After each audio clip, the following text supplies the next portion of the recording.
അറിയോ?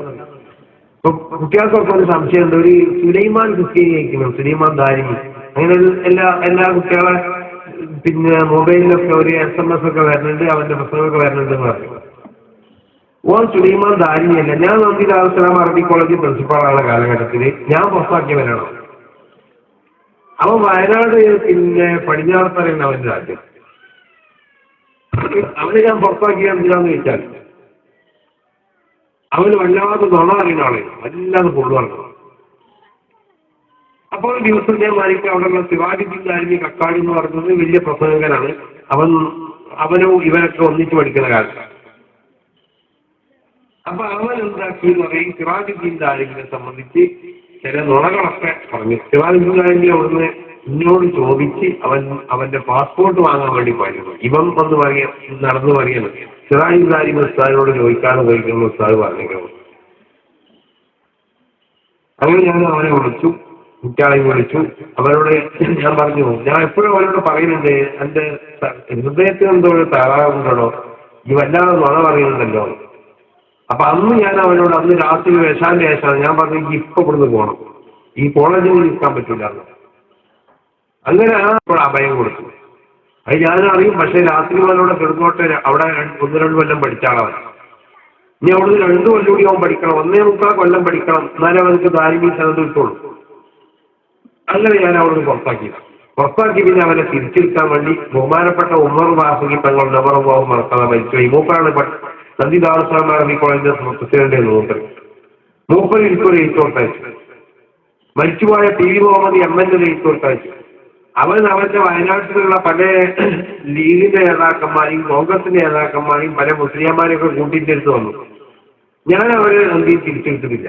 അങ്ങനെ അവൻ അവിടുന്ന് ഒരു 3 മാസം കഴിയുമ്പോൾ പിന്നെ വയനാട് തന്നെ ഒരു ഫാത്തിമ മാതാന്തോ ഒരു ക്രിസ്ത്യാനികളുള്ള ഹോസ്പിറ്റലുണ്ട്. ആ ഹോസ്പിറ്റലിൽ കൊണ്ട് ഒരു അസുഖമായിട്ട് അവിടെ അഡ്മിറ്റ് ആവും. അവിടുന്ന് പിന്നെ ക്രിസ്ത്യാനികൾപ്പെട്ട ചില പിന്നെ അവരെ പിന്നെ ഈ കന്യക സ്ത്രീകളൊക്കെയാണ് അവിടുത്തെ സേവകർ. അവരായിട്ട് ബന്ധപ്പെട്ട് അവരോടുള്ളതായ ആ ബന്ധത്തിന്റെ അടിസ്ഥാനത്തിലാണ് പിന്നെ അവൻ ക്രിസ്ത്യാനിയുണ്ട്. അപ്പൊ അവനൊരു ദാരിമി ക്രിസ്ത്യാനിയായി എന്ന് ചിലരൊക്കെ പ്രചരിപ്പിക്കുന്നുണ്ട്. ഇനിയിപ്പോ ഒരു ദാരിമി ആയതുകൊണ്ടോ അവൻ ചെയ്യാൻ പാടില്ലാന്നൊന്നുമില്ല. ഒരു ദാരിമി ആയി എന്നൊക്കെ വെച്ചാൽ ദാരിമി അല്ലെങ്കിൽ ബാസ്തവിയായി അതിനേക്കാൾ വലിയ സ്ഥലത്ത് ഒരുത്തനെ കിട്ടി നിൽക്കാം. അല്ലെങ്കിൽ ഈ പറഞ്ഞ പോലെ കോളേജിൽ നിന്ന് കൊടുക്കുന്ന ഒരു സ്ഥലത്ത് കിട്ടി നിൽക്കാം. എന്നാലും അവൻ ക്രിസ്ത്യാനി കൂടെ അള്ളാഹു സുബ്ഹാനഹു വ തആല ഒരുത്തനെ ഹിദായത്ത് കൊടുക്കുകയും ചെയ്യും. ക്രിസ്ത്യാനി ആവാം, ഓനെ എന്തും ആവാം. പക്ഷെ ഇവൻ സുലൈമാൻ ഓരോ ദാരിമിയല്ല. അവൻ സുലൈമാൻ മാത്രമാണ്. സുലൈമാൻ പടിഞ്ഞാറത്തവൻ, അവൻ ദാരിമിയായിട്ടില്ല. ഓനാണ് ദാരിമിയാവണമെങ്കിൽ 1.25 കൊല്ലം പഠിക്കണം. മുത്തവൽ എന്ന് പറഞ്ഞ കോഴ്സിന് 2ാമത്തെ പഠിക്കണ ഒരു 3 മാസം പഠിച്ചിട്ടുള്ളൂ. ആ പഠിക്കുമ്പോഴാണ് അവനെ പുറത്താക്കുന്നത്. മൗലാന, ഖത്തീബ്, ഇമാം, ലബ്ബ, ആലിം, സാഹിബ്, ഉസ്താദ്, ഇങ്ങനെ പല പേരില്ല. നിങ്ങൾക്കറിയോ, ഞാനൊരു മുസ്ലിം അച്ഛനായിരുന്നു. ആ ചേട്ടൻ നിന്നെ തുറിച്ചു നോക്കുന്നു. നീ അച്ഛനാണ്, തൊപ്പി എവിടെ? സുലൈമാൻ ഒരുപാട് പ്രശ്നങ്ങളിൽ അകപ്പെട്ടു. അങ്ങനെ അവസാനം തങ്ങൾ ഉസ്താദ് അവൻ ഒഴിവാക്കി. തങ്ങൾ ഉസ്താദ് എന്ന് പറഞ്ഞാൽ കാണാൻ ഗൗരവക്കാരനാണ്, പക്ഷെ മനസ്സ് വളരെ കനിവികിനിയുന്ന മനസ്സാണ്. ഇത് കാന്താരി പോലെ ആയിപ്പോയി. Manufacturing defect. എന്ത് ചെയ്യാനാ അറിയോ? എന്റെ വീട് വയനാട്ടിലാണ്. വീട്ടുപേര് തുർക്കി എന്നാണ്. എങ്ങനെയാണ് തുർക്കിന്ന് വീട്ടുപേര് വന്നതെന്നറിയോ? നമ്മൾക്കെല്ലാം വീട്ടുപേരുണ്ട്. ഈ വീട്ടുപേരൊക്കെ ഉണ്ടാവാൻ ഒരു കാരണവും കാണും. ഇപ്പൊ തെങ്ങുമൂട്ടിലിന് പേര് വന്ന എങ്ങനെയാ? തെങ്ങിന്റെ മൂട്ടിൽ വീട് വെച്ചോണ്ട് എന്ന് പറഞ്ഞ പോലെയാണ്. അപ്പൊ ഈ തുർക്കിന്ന് പേര് വന്ന എങ്ങനെയാണെന്നറിയോ? മലബാർ കലാപ സമയത്ത് ഇവിടെ കുറെ തുർക്കി പട്ടാളക്കാരെ കേരളത്തിലേക്ക് കൊണ്ടുവന്നായിരുന്നു, ഓട്ടോമൻ എംപയേഴ്സ്. ഇതിൽപ്പെട്ട ഒരാളായിരുന്നു എന്റെ വല്യപ്പൻ. അപ്പന്റെ പേര് ബീരാൻ ഇബിൻ അഹമ്മദ് തുർക്കി. എനിക്ക് 5 വയസ്സുള്ളപ്പോൾ എന്റെ മാതാപിതാക്കൾ എന്നെ സ്കൂളിൽ പറഞ്ഞു വിട്ടില്ല. അവർ പറഞ്ഞു, നീ സ്കൂളിലുള്ള പയ്യനല്ല, തമ്പുരാനുള്ള പയ്യനാന്ന് പറഞ്ഞു. എനിക്ക് 8 വയസ്സുള്ളപ്പോൾ അവരെന്നെ ഒരു മുസ്ലിം അറബി കോളേജിലേക്ക് പറഞ്ഞു വിട്ടു. അറബി കോളേജിന്റെ പേര് കുല്ലിയത്തു ദാറുസ്സലാമിൽ ഇസ്ലാമിൽ അറബിയ. അറബി കോളേജിന്റെ പേരെന്തുവാ? ഒരു ചേച്ചി പറയുന്ന കേട്ടോ, ഗുല്ലു ഗുല്ലു ഗുല്ലു. വിട്ടുകൊടുക്കാൻ തയ്യാറല്ല. 8 വയസ്സ് മുതൽ 18 വയസ്സ് വരെ ഞാൻ അവിടെ പഠിച്ചത് എന്താണെന്നറിയോ? ഹോളി ഖുർആൻ, ഇജ്തിമാ, സുന്നത്ത്, ഹദീസ്, മുഅക്കദ്, തഅക്കീദ്, മുജ്മൽ, എക്സെട്ര. എന്താ പഠിച്ചെന്ന് മനസ്സിലായോ? അത് തന്നെ. 18ാമത്തെ വയസ്സിൽ എനിക്കൊരു ഡിഗ്രി കിട്ടി. ഡിഗ്രിയുടെ പേര് MFD എന്ന് പറഞ്ഞാൽ Moulavi Fazil Darimi. It's highest degree given in India for Muslim priesthood, but I was only 18 years old. ഇത് പഠിച്ചു കഴിഞ്ഞ് എന്നെ ഒരു മുസ്ലിം അച്ഛനായി ജോലി ചെയ്യാനുള്ള മെച്യൂരിറ്റി ഇല്ലാത്തത് കൊണ്ട് കണ്ണൂർ ജില്ലയിലെ ഒരു മുസ്ലിം ഇടവക പള്ളിയിൽ കൊച്ചച്ഛനായി ജോലിക്ക് വെച്ചു. കൊച്ചച്ഛന്റെ ജോലി എന്താണെന്നറിയോ? എല്ലാ വെള്ളിയാഴ്ചയും കുർബാന വല്യച്ഛൻ, പ്രസംഗം കൊച്ചച്ഛൻ. അങ്ങനെ ഈ ജുമാ ഖുത്ബ എന്ന് പറയും. ജുമാ ഖുത്ബ എന്ന് അറബി പറഞ്ഞാൽ അതിന്റെ മലയാളം പറഞ്ഞു കഴിഞ്ഞാൽ കുർബാന പ്രസംഗം എന്ന് പറയണം. അത് ഞാൻ ഒരു സ്ഥലത്ത് ഞാൻ പ്രസംഗിച്ചു, യേശു ദൈവമല്ല. അപ്പൊ ഒരാൾ പറയാം യേശു ആരാന്ന് പറയാം. അള്ളഹാനോട് ഞാൻ പറഞ്ഞു, അള്ളാഹുവെ നീ പറയണം യേശു ആരാ. ഖുർആൻ വായിച്ചു. ഖുർആൻ പറയാണ് യേശു ദൈവത്തിന്റെ വചനമാണ്, ദൈവത്തിന്റെ ആത്മാവാണ്. 2 ദിവസമുള്ളപ്പോൾ സംസാരിച്ചു, ചെളി കൊണ്ട് പക്ഷിയെ സൃഷ്ടിച്ചു, രോഗികൾക്ക് സൗഖ്യം കൊടുത്തു, മരിച്ചവർക്ക് ജീവൻ കൊടുത്തു. അദ്ദേഹം സ്വർഗത്തിലേക്ക് പോയി, ഇപ്പോൾ ജീവിച്ചിരിപ്പുണ്ട്, വീണ്ടും വരും. എന്നാൽ മുഹമ്മദ് നബിയെ കുറിച്ച് ഇതൊന്നും ഖുർആനിൽ പറഞ്ഞിട്ടില്ല. ഇതൊന്നും ഒരു നിസ്സാര കാര്യം. നിങ്ങൾ വേറെ മതക്കാരെങ്കിലും ഉണ്ടെങ്കിൽ അവരുടെ വിശ്വാസത്തെ വ്രണപ്പെടുത്താൻ വേണ്ടി പറയാന്ന് വിചാരിക്കരുത്. ഞാൻ എൻ്റെ ഹൃദയം തുറക്കുകയാണ്, അത്രേ ഉള്ളൂ. മുഹമ്മദ് നബി മരിച്ചുപോയാളാണ്. മദീനയിലാണ് അദ്ദേഹത്തിന്റെ കല്ലറ. എല്ലാ വർഷവും ഹജ്ജിന് പോകുന്നത് കല്ലറയിലേക്കാണ്. പക്ഷെ ഖുർആൻ പറയുന്നു യേശു ജീവിച്ചിരിപ്പുണ്ടെന്ന്. അപ്പൊ ചോദ്യം ഇതാണ്, മരിച്ചുപോയ ആളെ ഞാൻ സ്നേഹിക്കണമോ അല്ല ജീവനുള്ള ആളെ സ്നേഹിക്കണമോ?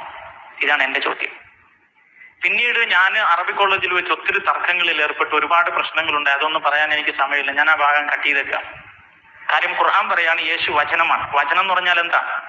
ബൈബിളും ഇത് തന്നെ പറഞ്ഞിട്ടുള്ളൂ. ആദിയിൽ വചനം ഉണ്ടായിരുന്നു, ആ വചനം മനുഷ്യനായെന്ന 14-ാമത്തെ വാക്യം യോഹന്നാൻ 1. ഇനി വെളിപാട് പുസ്തകം 19:13 പറയുന്ന എന്താ? അവന്റെ നാമം ദൈവവചനം എന്നാണ്. അപ്പൊ ഖുർആനും ബൈബിളും സെയിമായി വരുന്നത് തന്നെ. അവസാനം ഞാൻ ഈ തർക്കങ്ങളൊക്കെ മൂത്തിട്ട് ഒരു ദിവസം എന്റെ ഖുർആൻ കയ്യിൽ വെച്ചിട്ട് അള്ളാഹുവിനോട് ഞാൻ പ്രാർത്ഥിച്ചു, അള്ളാഹുവേ, ഞാൻ എൻ്റെ ഉമ്മയുടെ വയറ്റിലുള്ളപ്പോഴേ മരിച്ചു പോകുന്ന നാട്ടുകാർ പറഞ്ഞു, നീ എന്നെ രക്ഷിച്ചു, അറബി കോളേജ് പറഞ്ഞു വിട്ടു, ഉസ്താദാക്കി, യേശു ആരാന്നറിയാൻ പാടില്ലായിരുന്നു, നിന്നോട് ചോദിച്ചു, നിന്റെ ഖുർആൻ വായിച്ചു, ഞാനിപ്പോൾ ആകെ കൺഫ്യൂഷനായി. അള്ളാഹ് നീ തന്നെ പറയുന്നത് ഞാൻ എന്താ ചെയ്യണ്ടേ? അള്ളാഹിനോടാ ചോദ്യം, വേറെ ആരോടുമില്ല, എന്റെ ദൈവത്തോട്. പ്രാർത്ഥന കഴിഞ്ഞ് ഞാൻ ഖുർആൻ തുറന്നപ്പോ കണ്ട വചനം ഖുർആനിന്റെ 10-ാം അധ്യായം 94-ാം വാക്യം. എന്താ പറയുന്നതെന്നറിയോ? إن كنتم في شك مما أنزلنا إليك فاسأل الذين يقرؤون الكتاب من قبلك لقد جاءك الحق فلا تكونن من الممترين. ഞാൻ നിനക്ക് തന്നിരിക്കുന്ന ഈ ഖുർആനിനകത്ത് എന്തെങ്കിലും സംശയങ്ങൾ ഉണ്ടെങ്കിൽ നീ പോയി ബൈബിൾ വായിക്കുക, അപ്പോൾ നിന്റെ സംശയം തീരും എന്ന ഖുർആനിന്റെ 10-ാം അധ്യായം 94-ാം വാക്യം. ഖുർആനിൽ സംശയം ഉണ്ടെങ്കിൽ പോയി ബൈബിൾ വായിക്കാൻ. എന്നോടൊരു ഉപദേശം ഒന്നും പറഞ്ഞിട്ടില്ല, ഞാൻ ഒരു ധ്യാനത്തിനും പോയിട്ടില്ല. എന്നോട് പറയാ പോയി ബൈബിൾ വായിക്കാൻ. എന്നാ പിന്നെ എവിടെ പോയി ബൈബിൾ വായിക്കും എന്നിങ്ങനെ അന്വേഷിച്ച് നടക്കുമ്പോൾ ഒരു ദിവസം ബസ്സിൽ വെച്ചൊരു കന്യാസ്ത്രീയെ കണ്ടു. ഞാൻ ആ കന്യാസ്ത്രീയോട് കുറെ ചോദ്യം ചോദിച്ചപ്പോൾ സിസ്റ്റർ എടുത്ത് വറക്കാൻ തുടങ്ങി. കടക്കട എന്നോട് പറഞ്ഞു, എനിക്കൊന്നും അറിയാൻ പാടില്ല, അച്ഛനോട് ചോദിക്കണം. അപ്പൊ എനിക്കൊരു ചെറിയ തൊപ്പിയുണ്ട്, പൂസാൻ താഴെയുണ്ട്, വെള്ളം മുണ്ടും പാൻറ്റും ഒക്കെയാണ്. അപ്പം ബൈബിൾ കോളേജ് ഷർട്ടും ഒക്കെ ഉണ്ട്. അപ്പം ബൈബിൾ കോളേജിലുള്ളവരൊക്കെ എന്നെ ഇങ്ങനെ തുറിച്ച് നോക്കും. ഞാൻ അവിടെ ഒന്നിനും മിണ്ടാതിരുന്നു. അച്ഛൻ വന്നിട്ട് ഒരു വചനം വായിച്ച് അതിന് വ്യാഖ്യാനം കൊടുത്തു. ആ വ്യാഖ്യാനം എന്റെ ഹൃദയത്തെ വല്ലാതെ സ്വാധീനിച്ചു. കാരണം മുസ്ലിമീങ്ങളുടെ ഖുർആനിലെ എല്ലാ അധ്യായങ്ങളിലും അള്ളാഹു പറയുന്നത് ഇങ്ങനെയാണ്, വഇബാദുർ റഹ്മാനിൽ ലദീന യംശൂന അലൽ അർളി ഹൗനാ. ഓ മനുഷ്യരെ, നിങ്ങളെല്ലാവരും എന്റെ അടിമകളാണ്, ഞാൻ നിങ്ങളുടെ യജമാനനാണ്. ഞാൻ പറയുന്നത് നിങ്ങൾ അനുസരിക്കുന്നില്ലെങ്കിൽ നിങ്ങളെ ഞാൻ ശിക്ഷിക്കും. അള്ളാഹു പറയാണ്, ഞാൻ അവന്റെ അടിമയാണ്, അവൻ എന്റെ യജമാനനാണ്. അടിമയ്ക്ക് യജമാനനെ സ്നേഹിക്കാൻ പറ്റിയല്ല, യജമാനന് അടിമയെ സ്നേഹിക്കാൻ പറ്റിയല്ല.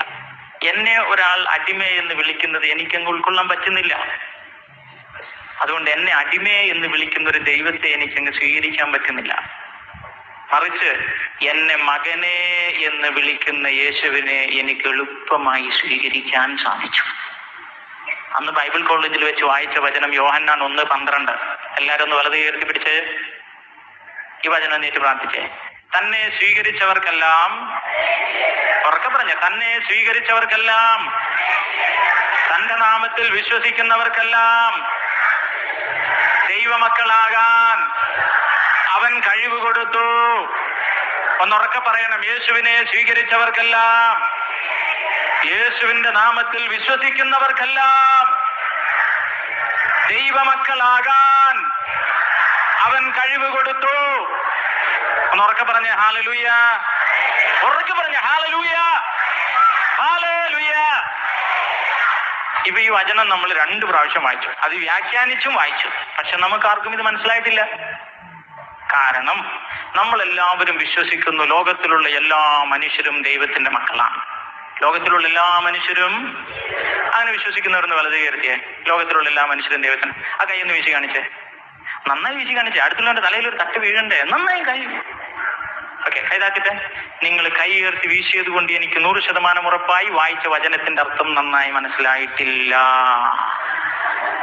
ചുമ്മയും വായിച്ചു, വ്യാഖ്യാനിച്ചും വായിച്ചു, മനസ്സിലായില്ല. നിങ്ങളിപ്പോ കുട്ടികൾക്കൊക്കെ ഒരു സംശയമുണ്ട്. ഒരു സുലൈമാൻ ക്രിസ്ത്യാനി അയക്കണം, സുലൈമാൻ ദാരിമി, അങ്ങനെ എല്ലാ കുട്ടികളെ പിന്നെ മൊബൈലിലൊക്കെ ഒരു SMS ഒക്കെ വരുന്നുണ്ട്, അവന്റെ പുസ്തകമൊക്കെ വരുന്നുണ്ട് എന്ന് പറഞ്ഞു. ഓൻ സുലൈമാൻ ദാരിമിയല്ല. ഞാൻ നന്ദി ദാറുസ്സലാം അറബി കോളേജ് പ്രിൻസിപ്പാളാണ് കാലഘട്ടത്തിൽ. ഞാൻ പുറത്താക്കിയവനാണ്. അവൻ വയനാട് പിന്നെ പടിഞ്ഞാറത്തറയാണ് അവന്റെ രാജ്യം. അവനെ ഞാൻ പുറത്താക്കിയ എന്തിനാന്ന് ചോദിച്ചാൽ അവന് വല്ലാതെ നുണ അറിയുന്ന ആളാണ്, വല്ലാതെ കൊള്ളുവാണ്. അപ്പോൾ ഒരു ദിവസം ഞാൻ മാനിക്ക് അവിടെയുള്ള സിറാജുദ്ദീൻ ദാരിമി കക്കാട് എന്ന് പറയുന്നത് വലിയ പ്രസംഗകനാണ്. അവനും ഇവനൊക്കെ ഒന്നിച്ച് പഠിക്കുന്ന കാലത്താണ്. അപ്പൊ അവൻ എന്താക്കി എന്ന് പറയും, സിറാജുദ്ദീൻ ദാരിമിനെ സംബന്ധിച്ച് ചില നുണകളൊക്കെ പറഞ്ഞു. സിറാജുദ്ദീൻ ദാരിമി അവിടുന്ന് ഇന്നോട് ചോദിച്ച് അവന്റെ പാസ്പോർട്ട് വാങ്ങാൻ വേണ്ടി പോയിരുന്നു. ഇവൻ വന്ന് നടന്നു പറയാണ്, സിറാജുദ്ദീൻ ദാരിമി ഉസ്താദിനോട് ചോദിക്കാതെ പോയിക്കുന്ന ഉസ്താദ് പറഞ്ഞിരിക്കുന്നു. അങ്ങനെ ഞാൻ അവനെ വിളിച്ചു, കുട്ടികളെയും വിളിച്ചു. അവരോട് ഞാൻ പറഞ്ഞു, ഞാൻ എപ്പോഴും അവരോട് പറയുന്നുണ്ട്, എന്റെ ഹൃദയത്തിന് എന്തോ ഒരു തകരാറുണ്ടോ, ഈ വല്ലാതെ നുണ പറയുന്നുണ്ടല്ലോ. അപ്പൊ ഞാൻ അവനോട് അന്ന് രാത്രി വിശാന്റെ ശേഷമാണ് ഞാൻ പറഞ്ഞു, ഇപ്പൊ ഇവിടുന്ന് പോകണം, ഈ കോളേജിൽ നിൽക്കാൻ പറ്റില്ല. അങ്ങനെ ഇപ്പോൾ അഭയം കൊടുത്തു. അത് ഞാനും അറിയും. പക്ഷെ രാത്രി അവനോട് കിടന്നോട്ടെ, അവിടെ 1-2 കൊല്ലം പഠിച്ച ആളാണ്. ഇനി അവിടുന്ന് 2 കൊല്ലം കൂടി അവൻ പഠിക്കണം, 1.25 കൊല്ലം പഠിക്കണം, എന്നാലും അവനക്ക് ദാരിമി സനത് കിട്ടുള്ളൂ. അങ്ങനെ ഞാൻ അവിടുന്ന് പുറത്താക്കി. പിന്നെ അവനെ തിരിച്ചെടുക്കാൻ വേണ്ടി ബഹുമാനപ്പെട്ട ഉമർ വാസുകി തങ്ങൾ നവറവാവും മറക്കാതെ മരിച്ചു. ഈ മൂപ്പറാണ് നന്ദി ദാറുസ്സലാം അറബി കോളേജിന്റെ പ്രസിഡന്റ്. മൂപ്പർ എനിക്കൊരു എഴുത്തോട്ടയച്ചു. മരിച്ചുപോയ TV മുഹമ്മദ് MN ഒരു എഴുത്തോട്ടയച്ചു. അവന്റെ വയനാട്ടിലുള്ള പല ലീഗിന്റെ നേതാക്കന്മാരെയും കോൺഗ്രസിന്റെ നേതാക്കന്മാരെയും പല മുസ്ലിംമാരെയൊക്കെ കൂട്ടിയിട്ട് എടുത്ത് വന്നു. ഞാൻ അവരെ നന്ദി തിരിച്ചെടുത്തിട്ടില്ല. അങ്ങനെ അവൻ അവിടുന്ന് ഒരു 3 മാസം കഴിയുമ്പോൾ പിന്നെ വയനാട് തന്നെ ഒരു ഫാത്തിമ മാതാന്തോ ക്രിസ്ത്യാനികളുടെ ഹോസ്പിറ്റലുണ്ട്. ആ ഹോസ്പിറ്റലിൽ കൊണ്ട് ഒരു അസുഖമായിട്ട് അവിടെ അഡ്മിറ്റ് ആവില്ല. അവിടുന്ന് പിന്നെ ക്രിസ്ത്യാനികൾപ്പെട്ട ചില പിന്നെ അവരെ പിന്നെ ഈ കന്യക സ്ത്രീകളൊക്കെയാണ് അവിടുത്തെ സേവകര്. അവരായിട്ട് ബന്ധപ്പെട്ട് അവരോടുള്ളതായ ആ ബന്ധത്തിന്റെ അടിസ്ഥാനത്തിലാണ് പിന്നെ അവൻ ക്രിസ്ത്യാനിയുണ്ട്. അപ്പൊ അവനൊരു ദാരിമി ക്രിസ്ത്യാനിയായി എന്ന് ചിലരൊക്കെ പ്രചരിപ്പിക്കുന്നുണ്ട്. ഇനിയിപ്പോ ഒരു ദാരിമി ആയതുകൊണ്ടോ അവൻ ചെയ്യാൻ പാടില്ലാന്നൊന്നുമില്ല.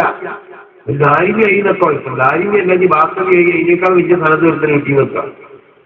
അല്ലെങ്കിൽ ഈ പറഞ്ഞ കോളേജിൽ നിന്ന് കൊടുക്കുന്ന ഒരു സ്ഥലത്ത് കിട്ടി നിൽക്കുക. എന്നാലും അവൻ ക്രിസ്ത്യാനി കൂടെ അള്ളാഹു സുബ്ഹാനഹു വ തആല ഒരുത്തരം ഹിദായത്ത് കൊടുക്കുകയും ചെയ്യും. ക്രിസ്ത്യാനി ആവാം, ഓനെ എന്തും ആവാം. പക്ഷെ ഇവൻ സുലൈമാൻ ഒരു ദാരിമിയല്ല, അവൻ സുലൈമാൻ മാത്രമാണ്. സുലൈമാൻ പടിഞ്ഞാറത്തവൻ, അവൻ ദാരിമിയായിട്ടില്ല. ഓനാണ് ദാരിമിയാവണമെങ്കിൽ 1.25 കൊല്ലം പഠിക്കണം. മുത്തവൽ എന്ന് പറഞ്ഞ കോഴ്സിന് 2ാമത്തെ പഠിക്കണ ഒരു 3 മാസം പഠിച്ചിട്ടുള്ളൂ. ആ പഠിക്കുമ്പോഴാണ് അവനെ പുറത്താക്കുന്നത്. സുലൈമാൻ ഒരുപാട് പ്രശ്നങ്ങളിൽ അകപ്പെട്ടു. അങ്ങനെ അവസാനം തങ്ങൾ ഉസ്താദ് അവൻ ഒഴിവാക്കി. തങ്ങൾ ഉസ്താദ് എന്ന് പറഞ്ഞാൽ കാണാൻ ഗൗരവക്കാരനാണ്, പക്ഷെ മനസ്സ് വളരെ കനിവ് കിനിയുന്ന മനസ്സാണ്. അഥവാ എന്തെങ്കിലും പ്രശ്നത്തിൽ അകപ്പെട്ട ഒരു മുത്താലിമിനെ ഒഴിവാക്കിയാൽ ഉസ്താദിന്റെ അടുത്ത് എന്നിട്ടൊന്ന് കരഞ്ഞു പറഞ്ഞാൽ ഉസ്താദ് വരും, സാരില്ലടോ ഇത് കയറിയിരുന്നെന്ന് പറയാം. അത്രയും വലിയ കനിവ. പക്ഷെ ഈ സുലൈമാൻ എന്ന് പറയുന്നവൻ ഞാനിത് വേറെ എവിടെയും വായിച്ചതല്ല, എന്റെ ലൈവായ അനുഭവമാണ്. സുലൈമാൻ എന്നെ അറിയുന്നത് പോലെ വേറൊരാൾക്കും അറിയില്ല. ഉറപ്പാണ് ഈ സൗണ്ട് സുലൈമാന്റെ കാതിലെത്തും. ഞാൻ അവനെ വെല്ലുവിളിക്കുകയാണ്. ദാരിമി ബിരുദം അവന് കിട്ടിയിട്ടുണ്ട് എന്ന് തെളിയിക്കാൻ തയ്യാറായാൽ ഈ രംഗം ഞാൻ വിടും. കാരണം എന്താണ്? അവൻ ദാരിമി എന്ന് പറഞ്ഞിട്ടാണ് സോഷ്യൽ മീഡിയയിൽ മുഴുവൻ ഇസ്ലാമിനെയും ഖുർആനിനെയും അടിച്ചുകൊണ്ടിരിക്കുന്നത്. ഈ സൗണ്ട് അവന്റെ കാതിലെത്തും, ഉറപ്പാണ്. എടാ സുലൈമാൻ, 2 കൊല്ലം ഒന്നിച്ച് പഠിച്ചവരാണ് നമ്മളിവിടെ. നിന്റെ കണ്ണാടിത്തം കാരണം നിന്റെ ചെവി പിടിച്ചിട്ട് തങ്ങൾ ഉസ്താദ് ദാരിമിയാകുന്നതിന് 1 കൊല്ലം മുമ്പ് നന്ദിയുടെ മണിമാറിൽ നിന്നെ പിടിച്ചു വലിച്ചെറിഞ്ഞിട്ടുണ്ട് എങ്കിൽ നിനക്ക് എങ്ങനെ പറയാൻ കഴിയും ദാരിമിയായി എന്ന്? വെല്ലുവിളിക്കുകയാണ് നിന്നെ. അവൻ ദാരിമിയാണെന്ന് പറഞ്ഞ് ഈ സാധനം രാജ്യത്തിനെതിരെ കരിവാരിത്തേക്കാൻ വെമ്പുന്ന ഇവിടെയുള്ള വിധേയവാദികളും ഇസ്ലാമിനകത്തുള്ളവരും പുറത്തുള്ളവരും സകലരെയും വെല്ലുവിളിക്കുകയാണ് ഞാൻ. അവൻ ദാരിമിയാണെന്ന് തെളിയിച്ചു കഴിഞ്ഞാൽ സിറാജുദ്ദീൻ ദാരിമി ഈ രംഗം വിടും. കാരണം 2 കൊല്ലം ഞങ്ങൾ ഒന്നിച്ചിവിടുത്തെ ഭക്ഷണം കഴിച്ചവരാ. ഈ ക്യാൻറ്റീനിൽ നിന്ന് ഞാൻ 4 കൊല്ലം മുത്തല്ലിമായി, അതിൽ 2 കൊല്ലം അവൻ കൂടെയാ. അത് ഫൈനലിലേക്ക് കടക്കുന്നതിന് മുമ്പുള്ള ഫസ്റ്റ് വർഷം അവന്റെ തങ്ങാടിത്തം കാരണം തങ്ങൾ ഉസ്താദ് അവൻ ഒഴിവാക്കി. എന്നിട്ടോ തങ്ങൾ ഉസ്താദ് ഏതിനെ എക്സിബിറ്റ് ചെയ്യുന്ന ഒരാളാ. അങ്ങനെ എന്ത് ചെയ്തെന്നറിയോ? സുലൈമാന്റെ വീട്ടിലെ അന്തരീക്ഷം വളരെ മോശം. അവന്റെ ഉമ്മയും ബാപ്പയൊക്കെ വന്ന് കരഞ്ഞിട്ട് പറഞ്ഞു, ഉസ്താദേ ഇവൻ ബിരുദമൊക്കെ നേടിയിട്ട് വേണം ഞങ്ങൾക്ക് ഒരു അർത്ഥാണി അവനെ മടക്കിയെടുക്കണം. തങ്ങൾ ഉസ്താദ് അവരോടും പറഞ്ഞു അവന്റെ കാര്യം പറഞ്ഞിട്ട് ഇങ്ങോട്ട് വരണ്ട. പിന്നെ അവന് ദർസ് ഓതി കൊടുത്ത അഹ്സനി ഉസ്താദ്, അവന് ദർസിൽ പഠിപ്പിച്ച അഹ്സനി ഉസ്താദ് വന്നു. തങ്ങൾ ഉസ്താദിനോട് പറഞ്ഞു, ഉസ്താദേ അവന്റെ വിവരക്കേട് കൊണ്ട് ചെയ്തു പോണത് നിങ്ങൾ മാപ്പ് കൊടുത്തിട്ട് എങ്ങനെയെങ്കിലും ഒന്ന് കടത്തിവിടും. ഉസ്താദ് പറഞ്ഞു പറ്റൂല. അങ്ങനെ അവനെ ഇവിടുന്ന് ഒഴിവാക്കി. ഒരു ദിവസം ഞാനും അവന് ആത്മമിത്രാണെന്ന് പറഞ്ഞല്ലോ. എന്നോട് ഈ സുലൈമാൻ ഒരു ദിവസം പറഞ്ഞു, എടാ സിറാജേ, നീ നല്ല ഉസ്താദ് നല്ല ഹാലിലുണ്ടായിരുന്നു, ഒന്ന് തങ്ങൾ ഉസ്താദിനോട് നീ എനിക്ക് വേണ്ടി ശുപാർശ ചെയ്യോ? അപ്പൊ നമ്മളിതൊന്നും അറിയുന്നില്ലല്ലോ. ഉസ്താദുമാരെ പോലെ മനസ്സ് കാണാനുള്ള കഴിവൊന്നും നമുക്കില്ലല്ലോ. ശൈഖുനാ ശംസുൽ ഉലമ എന്ന പിന്നെ പട്ടിക്കാട് ഒരു മുത്തല്ലിമ കടന്നു വരുമ്പോ അവനോട് പറഞ്ഞ പെട്ടി കിതാബ് കൊടുത്തു പോയിക്കൊന്നും ഇന്നിവിടെ വേണ്ട, കാരണമൊന്നും കാണാനില്ല. ഒട്ടുമല ഉസ്താദ് ചെന്നിട്ട് പറഞ്ഞു ശൈഖുനയോട്, 1ാം സഫിൽ ഇരിക്കണം മുത്തല്ലിമ, ഒരു ലീവും ഇല്ലാത്ത മുത്തല്ലിമ, നല്ല ഷിയാറുള്ള മുത്തല്ലിമ, ശൈഖുന അവൻ എന്തിനു ഒഴിവാക്കണം? ശൈഖുനാ ശംസുൽ ഉലമ ഒട്ടുമല ഉസ്താദിനോട് പറഞ്ഞു, നിങ്ങൾക്ക് അത് അറിഞ്ഞിട്ടില്ല, പിറകെ അറിയും, അവന് നമുക്ക് പറ്റൂല, അവൻ പോയിക്കോട്ടെ. അങ്ങനെ ശൈഖുനാ ശംസുൽ ഉലമ പിടിച്ച് പുറത്താക്കി. അവനാണ് കുറച്ച് മാസം കഴിഞ്ഞപ്പോ ക്രിസ്ത്യാനിയായി വന്നിട്ട് അതേ പട്ടിക്കാട് കവലയിൽ ക്രിസ്ത്യൻ മിഷണറിമാർക്ക് വേണ്ടി പ്രസംഗിച്ചത്. അവന്റെ കൽബിലേക്ക് കുഫ്രിയത്ത്, അവന്റെ കൽബിലുള്ള കുഫ്രിയത്ത് പുറം കണ്ണുകൊണ്ട് നോക്കി മനസ്സിലാക്കി ശൈഖുനാ ശംസുൽ ഉലമ. ആ ശംസുൽ ഉലമയുടെ അനുഗ്രഹീത ശിഷ്യൻ, ആ ശൈഖുനാ ശംസുൽ ഉലമയുടെ ആത്മീയത മുറ്റിയ ജീവിതം മുഴുവൻ നൽകപ്പെട്ടിട്ടുള്ള ശൈഖുനാ ജിഫ്രി തങ്ങൾ നമ്മൾ അറിയണം. ഞാൻ സുലൈമാന്റെ ആ സങ്കടം ഞാൻ ഒരു ദിവസം നല്ല ഹാലിലുള്ളപ്പോ ഉസ്താദിനോട് ഞാൻ പറഞ്ഞു, ഉസ്താദ് നമ്മുടെ സുലൈമാൻ പാവാണ് ഉസ്താദ്, അങ്ങനെയാണ് ഇങ്ങനെയാണ്. അപ്പൊ എന്നോട് പറഞ്ഞു, സിറാജേ ഇജ്ജതിൽ ഇടപെട, അങ്ങനെ തന്നെ പറഞ്ഞത്, ഇജ്ജതിൽ ഇടപെടണ്ട, അവനൊന്നും നിനക്ക് തിരിഞ്ഞിട്ടില്ല, പിന്നെ തിരിഞ്ഞതാണ്. പിന്നെ തിരിഞ്ഞു, ആദ്യം തിരിഞ്ഞു 6 മാസം കഴിഞ്ഞപ്പോ, അന്ന് മൊബൈലൊന്നും ഇല്ലാത്ത കാലമാണ്. 6 മാസം കഴിഞ്ഞപ്പോ ഓഫീസിലേക്ക് ഒരു ഫോൺ. അന്ന് നമ്മുടെ ഓഫീസിന്റെ മുകളിൽ ഓഫീസ് സ്റ്റാഫ് മലപ്പുറത്തുകാരനായ ഷെരീഫ് എന്നെ വിളിച്ചിട്ട് പറഞ്ഞു, നിങ്ങൾക്കൊരു പെണ്ണിന്റെ ഫോണുണ്ട്. ഞാനിത് ശരിക്കും മനസ്സിലാക്കാനാ പറയുന്നത്. കാരണം ഒരു ദാരിമി ക്രിസ്ത്യാനിയായി എന്ന് പറഞ്ഞിട്ട് ഈ സ്ഥാപനത്തെയും ഇസ്ലാമിനെയും കരിവാരിത്തേക്കാൻ ഇന്ന് സോഷ്യൽ മീഡിയ മുഴുവൻ പ്രവർത്തനങ്ങൾ നടത്തുന്നവരുണ്ട്. അവരൊക്കെ ഒന്ന് അറിയാൻ വേണ്ടിയിട്ടാണ് ഞാനിത് പറയുന്നത്. ഷെരീഫ് എന്നോട് വിളിച്ചിട്ട് പറഞ്ഞു, കുറെ നേരമായി ഒരു പെണ്ണ് സിറാജുദ്ദീൻ കക്കാടിനെ വിളിക്കുന്നു. ഷെരീഫിനോട് സംശയമായി. എന്നെ സംഭവം എന്താ അറിയോ? ഇവൻ ക്രിസ്ത്യാനിയായി കിടക്കുന്ന ചർച്ചിലുള്ള ഓഫീസിലെ ഓഫീസ് സ്റ്റാഫിനെ കൊണ്ടായി ഇവൻ വിളിപ്പിക്കുന്നത്. അങ്ങനെ എന്നെ വിളിച്ചു. ഞാൻ പോയി നോക്കുമ്പോ സുലൈമാനാണ് സിറാജ്. ശബ്ദം എനിക്ക് മനസ്സിലാവണില്ല, സ്ഫുടമായ മലയാളം, ആ പോലും മര്യാദയ്ക്ക് എഴുതാൻ അറിയാത്തവനാ. ഞാൻ ചോദിച്ചു, എടാ സുലൈമാൻ, ഏത് സുലൈമാനായി? എടാ നിനക്ക് എന്നെ മറന്നോ? പടിഞ്ഞാറത്തറ സുലൈമാൻ, നമ്മൾ ഒന്നിച്ചു. ഞാനത് കേട്ടപ്പോ ഞാൻ പറഞ്ഞു, ഇന്നാലില്ല, നീ എവിടുന്ന വിളിക്കുന്നേ? ഞാൻ അങ്കമാലിയിലെ ചർച്ചിൽ നിന്ന് വിളിക്കുകയാണ്. എന്നോട് അവൻ പറഞ്ഞു. ഞാൻ പിന്നെയും പറഞ്ഞു, ഇന്നാലില്ലാഹി വ ഇന്നാ ഇലൈഹി റാജിഊൻ. അപ്പൊ അവൻ അങ്ങനെ ഔട്ട് ഓഫ് ആയി എന്ന് ഇവിടെ ടോക്ക് ഉണ്ടായിരുന്നു. അതുകൊണ്ട് അവൻ പറഞ്ഞപ്പോ പെട്ടെന്ന് മനസ്സിലായി. ഞാൻ പറഞ്ഞു, എടാ അള്ളാഹുവിനെ റസൂലിനൊക്കെ വിട്ടിട്ട് നീ എങ്ങോട്ട് പോകും? അതൊക്കെ നമുക്ക് പിന്നെ പറയാം. ഒരു ഡേറ്റ് എന്നോട് പറഞ്ഞിട്ട് വന്നു. ആ ഡേറ്റിന് അസറിന് പാറപ്പള്ളി കൊല്ലം മക്കാമിൽ ഞാൻ ഉണ്ടാകും. നീ ആരോടും പറയരുത്, ഞാൻ അവിടെ വരും, നീ അവിടെ വരണം, ബാക്കി കാര്യങ്ങളൊക്കെ അവിടെ വെച്ച് പറയാം എന്നീ സുലൈമാൻ എന്നോട് ഫോണിൽ വിളിച്ച് പറയാൻ. പക്ഷെ അന്ന് ആ ഡേറ്റ് പറഞ്ഞെന്ന അസറിന് പാറപ്പള്ളി കൊല്ലം മൗലിയാക്കന്മാരുടെ പാറപ്പുറത്ത് ഞാൻ അവരെയും വെയിറ്റ് ചെയ്ത് ഇഷ്ടവരെയിരുന്നു. ഒരു അഡ്രസ്സും ഇല്ല, അന്ന് മൊബൈലൊന്നുമില്ലല്ലോ, ആകെ ലാൻഡ് ഫോണല്ലേ ഉള്ളൂ. നമ്മൾ ആലോചിക്കണം. അങ്ങനെ കുറെ നാൾ കഴിഞ്ഞപ്പോ പിന്നെ ഒരു ഫോൺ ഓഫീസിലേക്ക് ഷെരീഫ് എന്നെ വിളിച്ചിട്ട് പറഞ്ഞു, അന്ന് വിളിച്ച ആൾ എന്നെ വിളിക്കുന്നുണ്ട് എന്ന് പറഞ്ഞു. അപ്പൊ നോക്കുമ്പോ ഇവൻ തന്നെ എന്നോട് പറഞ്ഞു, ഞാൻ അച്ഛനാണ്, ഞാൻ ബിഷപ്പാണ്, ഞാൻ അത് പഠിച്ചു ഇത് പഠിച്ചു എന്നൊക്കെ പറഞ്ഞപ്പോ എന്റെ അടുത്താണ്, എന്റെ അടുത്ത പായിയാണ് ഇവന്റെ പായി. ഇവന്റെ പെട്ടി അവിടെ ഉണ്ട്, ഇവന്റെ കിതാബും ബുക്കും പിന്നെ ഷർട്ടുകളൊക്കെ. ഞാൻ അവിടെ പറഞ്ഞോടെ സുലൈമാനെ, നിന്റെ കിതാബും നിന്റെ പെട്ടിയും നിന്റെ വസ്ത്രങ്ങളൊക്കെ അവിടെ ഉണ്ടല്ലോ. അന്നേരം എന്നോട് പറഞ്ഞ്, മൻഹൽ നീ എടുത്തോ, ബാക്കി പുസ്തകങ്ങളൊക്കെ ലൈബ്രറിക്ക് കൊടുത്തേ, ആ തുണിയും ഷർട്ടൊക്കെ ആർക്കെങ്കിലും കൊടുത്തേ. ആ മൻഹൽ ഇന്നും എന്റെ കയ്യിൽ അവന്റെ ദുരന്ത സ്മാരകമായിട്ട് എന്റെ അലമാരയിൽ എന്റെ പള്ളിയിൽ. നമ്മളറിയണം, ആ സുലൈമാൻ അഥവാ ദീനിൽ ജനിച്ച് ദീനിൽ വളർന്ന് അവസാനം കുഫ്രിയത്തിലേക്ക് പോകേണ്ടി വന്നവൻ ഖുർആൻ കൊണ്ടാണ് അവൻ സത്യത്തിലെത്തി എന്നല്ലേ പറയുന്നത്. അല്ലാഹു തന്നെ പറഞ്ഞിട്ടുണ്ട്, യഹ്ദീ ബിഹി മൻ യശാ. ഖുർആൻ കൊണ്ട് നാം ഉദ്ദേശിക്കുന്നവരെ സന്മാർഗത്തിലാക്കും.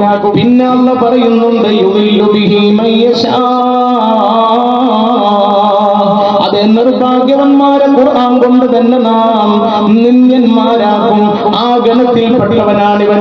അല്ലാഹു നമ്മെ കാത്തു രക്ഷിക്കട്ടെ, അല്ലാഹു നമ്മെ കാത്തു രക്ഷിക്കട്ടെ. അതുകൊണ്ട് തന്നെ അവൻ ക്രിസ്ത്യാനിയായതിന്റെ ദിവ്യതൃത്വം നമ്മുടെ നന്ദി ദാറുസലാമിനോ ഉസ്താദുമാർക്കോ അല്ല. അവൻ ധാരിമിയായിട്ടേ ഇല്ല. യാ അല്ലാഹ്, സാന്ദർഭികമായി ഞാൻ പറഞ്ഞു എന്ന് മാത്രം. അതുകൊണ്ട് മുഅ്മിനീങ്ങളെ, ആരും എഴുന്നേൽക്കരുത്. നല്ല ഒരു ദുആ ഒരു 10 മിനിറ്റ് കൊണ്ട് നടത്തിയിട്ട് നമുക്ക് പിരിഞ്ഞു പോകാം.